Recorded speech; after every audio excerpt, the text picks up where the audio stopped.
Although the storm is fierce, we are fine and fully prepared to get through it successfully. And now, with great confidence, we have a solid long-term plan, a clear strategy now, and we are fully prepared to emerge soon. Certainly as a stronger, more resilient, healthier, and more prosperous nation with better, brighter, and more guaranteed benefits for everyone. First of all, I want to make it clear, this is not our conflict. We will not take part in the dispute. This is not in the national interest, and the best way to support the British cost of living is through additional efforts. It is essential to strongly push for the reduction of tensions in the Middle East and for the opening of the Strait, a vital route for global trade. To that end, we are exploring all diplomatic avenues available to us. The foreign leadership met with their counterparts at the G7. The Secretary of Defense is currently in talks with our partners, and the United Kingdom proposed an initiative to harness national power around our strategic interests to actively strengthen maritime security and improve cooperation at sea. And today I can state that an important meeting will be organized by the Minister of Foreign Affairs this week, bringing these nations together for the first time to assess, to evaluate the diplomatic and political measures we can adopt.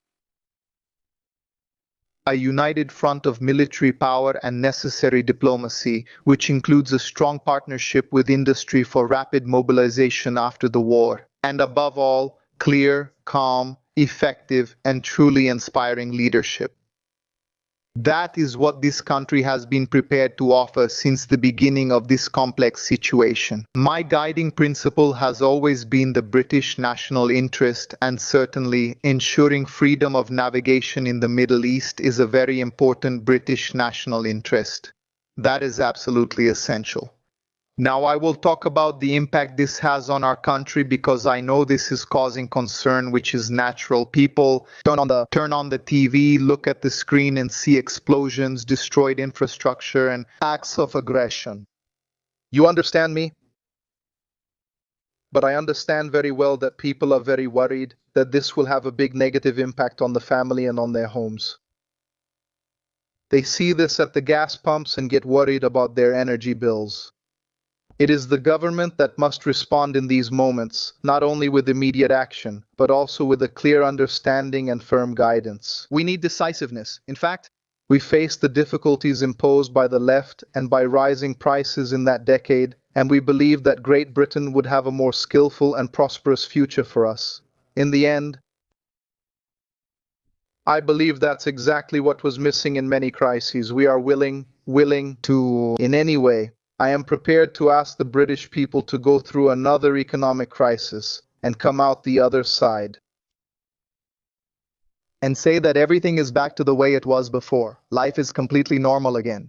With our strong economy, a vital energy supply, abundant resources, and robust defense, this time everything will certainly be different.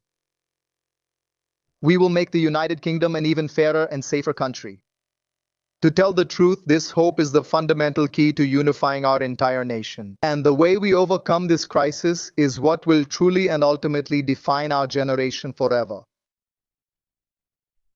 As I mentioned weeks ago, we have a 5-point plan to tackle the crisis.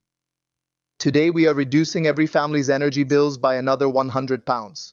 In addition, we are extending the fuel tax cut until September, and we are monitoring this complex situation daily. With great care and attention, we are regaining control of our energy security, investing heavily in clean and innovative British energy. This is the only right way to end the extreme volatility in your bills caused by Putin and the Iranian regime. I'm tired of seeing so much fluctuation in your energy bills because of the international market. If we manage our energy using domestic, sustainable, renewable sources, the bills will certainly become much more stable and valuable. And finally, as I said, we will continue working to reduce tensions in the Middle East. But look, one thing. There is also an extremely important argument here, because all these measures are part of a broad long-term plan to make our country safer and more resilient to shocks. There is absolutely no doubt about that. Thanks to our actions today, your energy bills will certainly go down. Regardless of what happens in IAHA, the budget and the program are effectively set until July.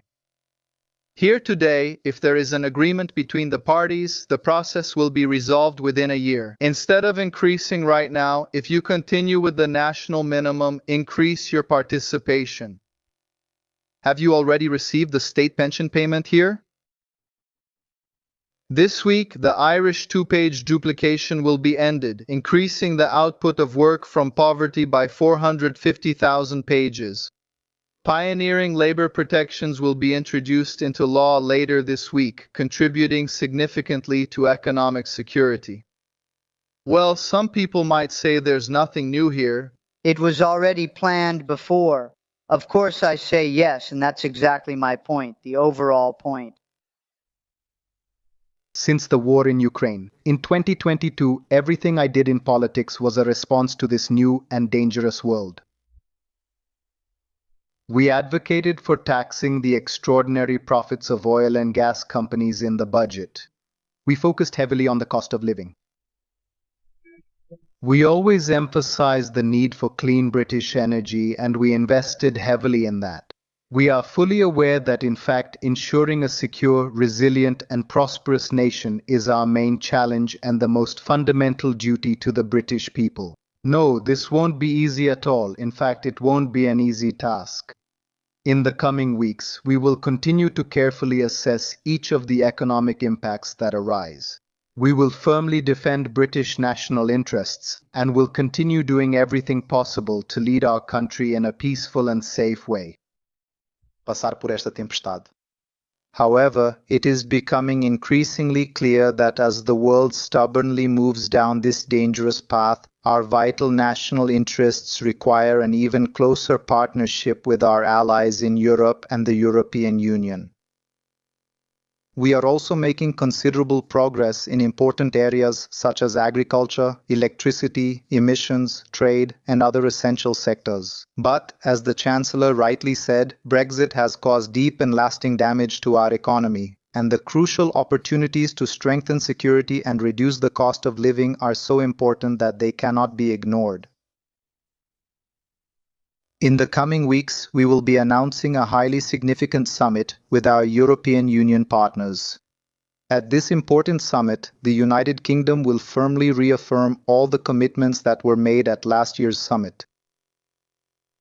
Our goal is greater ambition, deeper economic and security cooperation that is intense and strategic, and a partnership that recognizes shared values, clear common interests, our collective future, and our common destiny, moving forward together, a fundamental partnership for a dangerous world that we need to face, a world where this government will always be guided by the true interests of the British people.